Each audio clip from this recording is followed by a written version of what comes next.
जिस भूत से प्यार हुआ उस भूत ने ले ली सोनिया की जान। सोनिया वैसे तो बिहार की थी, पर उसके पेरेंट्स काम की तलाश में दिल्ली के नांगलोई में एक छोटे से रेंट के रूम में रहते थे। सोनिया के फादर जानवरों को चारा बेचते और मदर घर घर जाकर काम करती थी। सोनिया को पैसे की कमी की वजह से 10th स्टैंडर्ड के बाद अपनी पढ़ाई छोड़नी पड़ी थी, लेकिन उसके सपने नहीं खत्म हुए थे।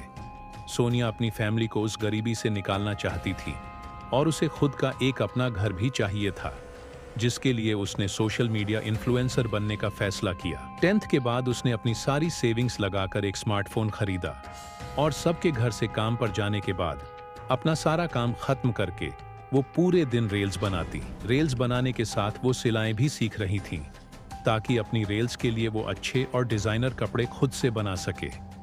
उसे पता था अगर वो रेगुलर बेसिस पे रिंग डालेगी तो उसे अच्छा रिस्पॉन्स मिलेगा और पेड प्रमोशंस भी मिलेगा, जिसके लिए वो दिल्ली के पॉपुलर स्पॉट्स पर भी जाती थी।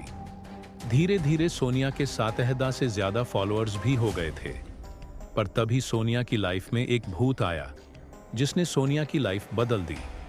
ये भूत कोई और नहीं बल्कि सोनिया का सीक्रेट बॉयफ्रेंड था, जिससे सोनिया प्यार से भूत बुलाती थी।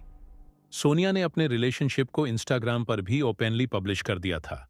सोनिया की मम्मी और बहन को ये बात पता था कि सोनिया किसी से प्यार करती है, पर वो है कौन, कहाँ रहता है, ये नहीं पता था।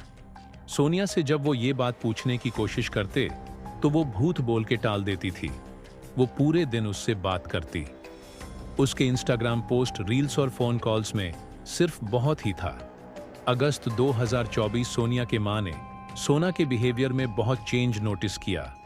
जो सोनिया घर से बाहर ही रहती थी, वो सोनिया घर से निकल ही नहीं रही थी।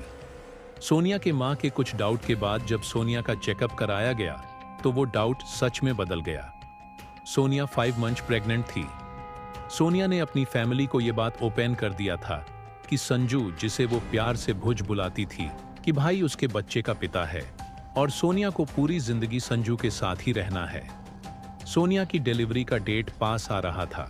सोनिया और संजू की शादी नहीं हुई थी, पर सोनिया एक शादीशुदा औरत के जैसे रेडी होती थी, उसके जैसे बिहेव करती थी। इस साल 20 अक्टूबर 2024 में सोनिया ने संजू के लिए करवा चौथ का फास्ट भी रखा था। करवा चौथ के अगले दिन सोनिया अपने दीदी को बताकर गई थी कि संजू की माँ उसे कभी एक्सेप्ट नहीं करेगी, इसीलिए वो संजू के साथ जाकर अपना अलग घर बसाएंगी। सुबह जब सब सोकर उठे तो पता चला उनकी बेटी घर से भाग गई है। उन्होंने सोनिया को कॉल किया तो संजू ने कॉल उठाया और बोला कि सोनिया आपसे नफरत करती है, वो आपसे बात नहीं करना चाहती। उसी रात 11 बजे सोनिया के भाई ने वापस कॉल किया तो उन्होंने उसके मुंह से कुछ और भी सुना। मनीष ने संजू को बोलते हुए सुना, गड्ढा और गहरा खोदो।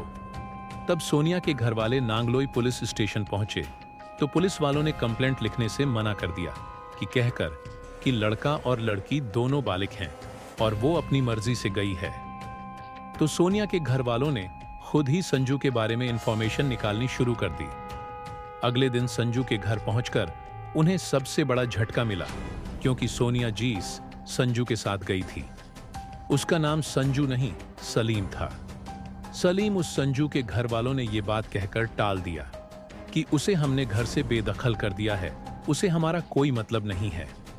21 अक्टूबर 2024 सलीम सोनिया को कार से लेने आया था, जो कि सलीम ने रेंट पर ली थी। रास्ते में जाते वक्त सलीम ने अपने दोस्तों को भी कार में बिठाया था। कार में शादी के बाद को लेकर अनबन होने पर सलीम ने सोनिया का गला डांटा केबल से, दबाकर उसकी जान ले ली और रात को 11 बजे गड्ढा खोदकर सोनिया की इस बॉडी को वहीं पर दफना दी। ये वहीं 11 बजे की रात थी जब सोन की भाई ने सलीम को कॉल किया था। कुछ दिन बाद पुलिस का कॉल आता है कि उन्हें एक लड़का मिला है डॉक्यूमेंट्स के साथ, जो कि बिना नेपोटेड के कई ड्राइव कर रहा था। पुलिस स्टेशन जाकर पता लगा ये वही डॉक्यूमेंट्स थे जो सोनिया अपने साथ लेकर गई थी। सलीम, जो सोनिया के साथ रहने के लिए हाथ में कड़ा पहनता था और माथे पेट टीका लगाता था और उसके साथ सारे फेस्टिवल भी सेलिब्रेट करता था। सलीम उर्फ संजू, जो सोनिया से कभी प्यार नहीं करता था।